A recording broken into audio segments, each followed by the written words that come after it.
Yeah.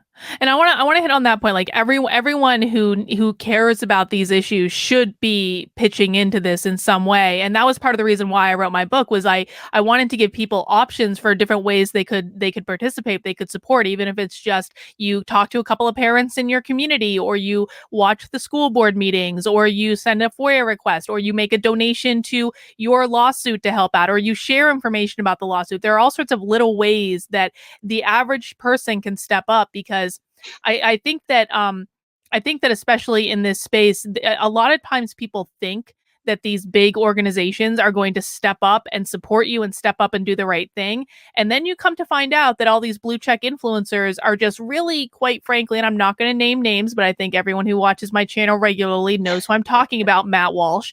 Like I think you think all these blue check influencers are going to step up and do something, and what they're really much more interested in is playing pranks on politicians, to own the libs, to get on Tucker Carlson for 15 minutes. And then the minute that you give them an opportunity to do the right thing and to contribute or even just share information about your lawsuit, they go completely silent and pretend they don't know you, even if they're following you and you know they know what's going on. Am I right about that? Yes, that is right. I mean, you know, there's, you can always tell, you can always tell who is there to fix the problem and who's there to promote the problem. You know, if somebody is really trying to fix the problem, then they're not going to push any information by the wayside.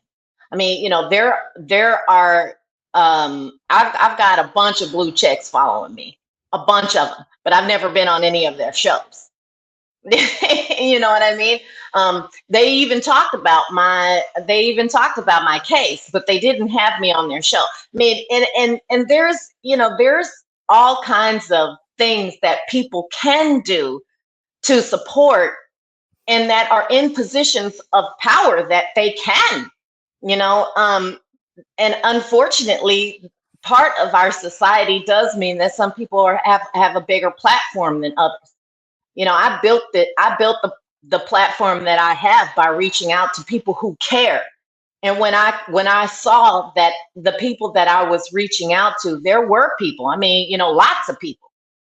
I was reaching out to them. They have all my information, but they still never made an attempt to help.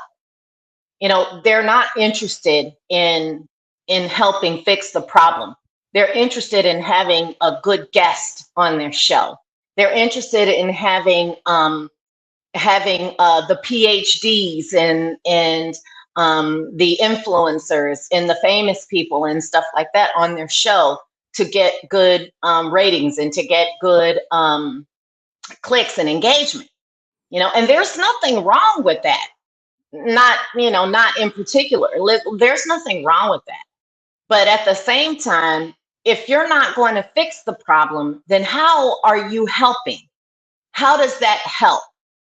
And I think that is one of the most frustrating aspects of all of this for me, is that, I don't get invited to the big conferences to speak. I don't get all of that sort of stuff, even though you can't get the experience that I have, because these people have never been through it. They don't know what it's like.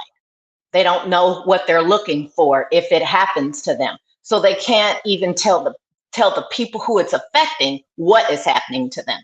When I talked about parallel language messaging, there were a few people who were very interested in that, because that was one of the things that I've been teaching parents how to recognize, how to read it. You know, people like James Lindsay gave us the language, but James Lindsay is a genius. Helen Pluckrose is a genius. Mm-hmm. You know, everybody can't interpret all of their, stuff. It wasn't easy for me to do it. And I have a rudimentary understanding of a lot of it. But, there were things that we were able to do to help parents to understand what's going on a whole lot better. And parallel language messaging was one of the things that I was able to explain to parents, and they were able to they were able to recognize it when it was happening to them so that they could do something about it. You know, those are the kinds of things that you don't get when you talk to a big influencer, when you engage with some of those people. Those are the things that you're not going to get. So every time resources are sent to those kinds of people, you really do need to understand you're paying for entertainment. Yes. You're not paying for solutions. Hmm. You know, I put out a tweet, I think maybe a week and a half ago, where I said an activist is someone who is committed to making change in the real world. An entertainer is someone who is pretending to be an activist so that they can make money. And a grifter is someone who will say anything they need to, even if they don't believe it, to make money. And I do think that some of these people who I will call entertainers, I don't think they necessarily disbelieve what they're saying. I think that they recognize that there's a problem, but the problem is that they have no desire to fix the problem. The only thing they want to do is use the problem to make money and maintain their status and get more subscribers on their website and get more clicks and get more shares and get on Tucker Carlson and all that. And I think that it's really hard for just average normal people who, you know, let's be honest, like if you're working a job and you're coming home at the end of the night and you just want to watch YouTube or something else, you are doing it for entertainment. You are. Right. You're doing it to, I don't know why people watch the news to relax, but some people do that. And it's like I think it's difficult for the average person to understand that the people that they're watching with these beautiful studios and everything is like gloriously produced, they're entertainers. They are not they might be telling you about the problem, but that doesn't mean they're doing anything of substance to actually fix the problem. Am I right? That is true. And I mean, what's so funny about that is as a society, we think that the people who are on TV or the people who are being spotlighted, they're all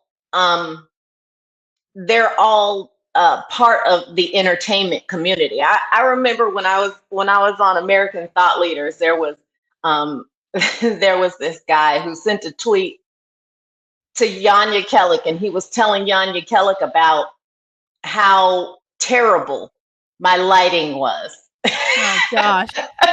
He was telling Yanya Kellick about how terrible my lighting was.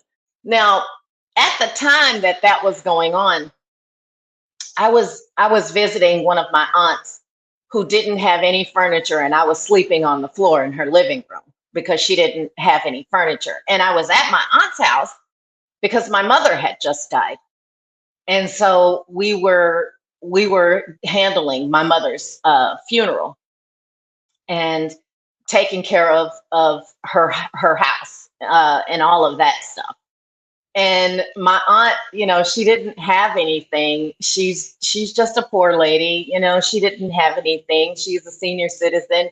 She didn't even have a bed to sleep in herself. And so when I had to set up my iPad, my iPad that's practically, you know, I think it's like 7 years old. I had to set that up with some books and a plant, you know, and I took a picture of it because I thought it was interesting that here it is, I'm an American thought leader, but I had to set up my studio with a plant and a book, you know. And so I sent him a picture. I said, "Sir, I'm just a regular old person. There was no lighting. I had the window open and the light on. That was my lighting." You know, and he was just really, apologetic because he didn't realize. But I think that that's what, you know, I think that that's what people need to understand. You know, I've sacrificed a lot. I've slept on the floor quite a lot throughout this process because, you know, whenever I go somewhere or I do something, there's not always a bed for me to sleep in. So I have to, you know, make myself a little pallet on the floor and then go and speak to a crowd of people the next day. I mean, those are the kinds of things. And, you know, if a good example of that has been very successful is Scott Pressler. Yeah. Now, he can tell you how many times he's had to sleep with a bunch of dogs or he's had to drive around in his beat up car, you know, that kind of thing. That's what an activist's life is like. But who do you think is making more of a dent in society? Somebody like Scott Pressler, who has registered 1 million voters, you know, or Ronna McDaniel. I mean, who is really doing the most as far as fundamental changes and fundamental effort in making something happen? You know, making real things happen for real people. I would venture to guess that if Scott Pressler hadn't activated those million people wouldn't be available to help us in elections. You know, some of those people were, some of those people are people who had never voted before, even though they've been old enough to vote for decades. You know, those are the kinds of people that the grunts activists reach. The people who weren't activated before and weren't mobilizing before.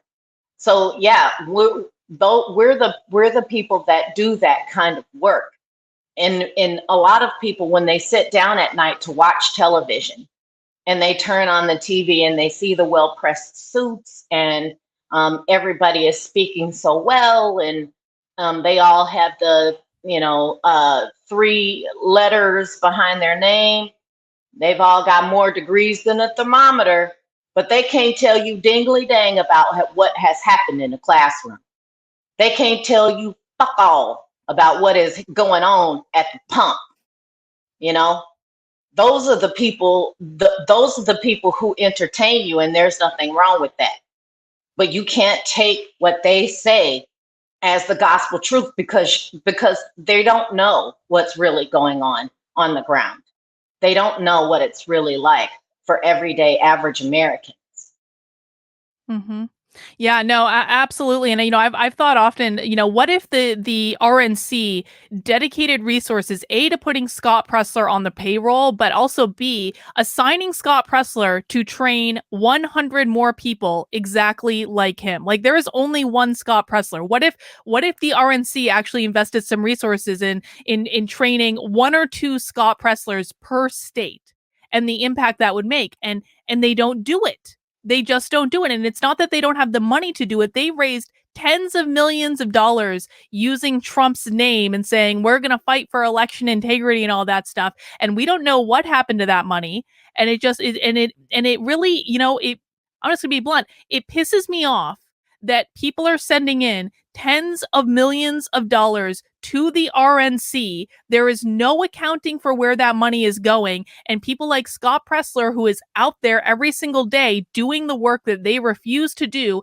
without any acknowledgement from the RNC at all, are just left with nothing. And I get so frustrated in so many things. I get frustrated for Scott, because he should have a lot more support than he does. I get frustrated in looking at how I think we are losing and are very close to irrevocably losing the culture war because they're not taking action. They're not training more people like Scott Pressler.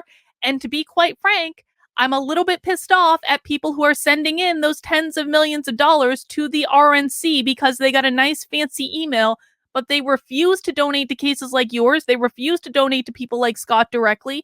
And it's really frustrating to me to watch this all play out and think we have all the resources we need. The money is there. The people are there. The problem is the people are not giving the money to the people who are actually making the change.